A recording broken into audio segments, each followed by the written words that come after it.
വാഹനമുണ്ട്, നിനക്കൊരു ജോലിയുണ്ട്, നിനക്ക് എന്തെങ്കിലും കിട്ടുമ്പോൾ അത് നശിച്ചു പോകണമെന്ന് ആഗ്രഹിക്കുന്ന കണ്ണ്.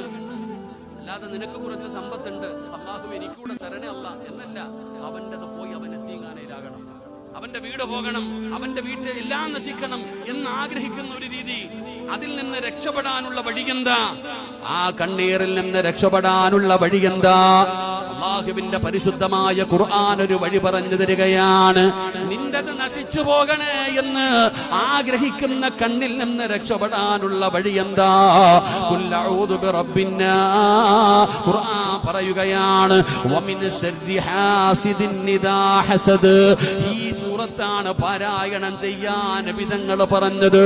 ഖുൽ അഊദു ബിറബ്ബിൽ ഫലഖ് മിൻ ശർരി മാ ഖലഖ് വമിൻ ശർരി ഗാസിഖിൻ ഇദാ വഖബ് വമിൻ ശർരി നഫാസാത്ത്. ഖുർആൻ പറയുകയാണ്, ഖുൽ അഊദു ബിറബ്ബിന്നാസ് മലിക്കിന്നാസ് ഇലാഹിന്നാസ് മിൻ ശർരിൽ വസ്വാസിൽ ഖന്നാസ്. പടച്ചവനെ, ഖുർആനിന്റെ 113, 14 സൂറത്തുകൾ, അതിനകത്ത് അല്ലാഹു കാവല് ചോദിക്കാൻ പറയുന്നല്ലോ.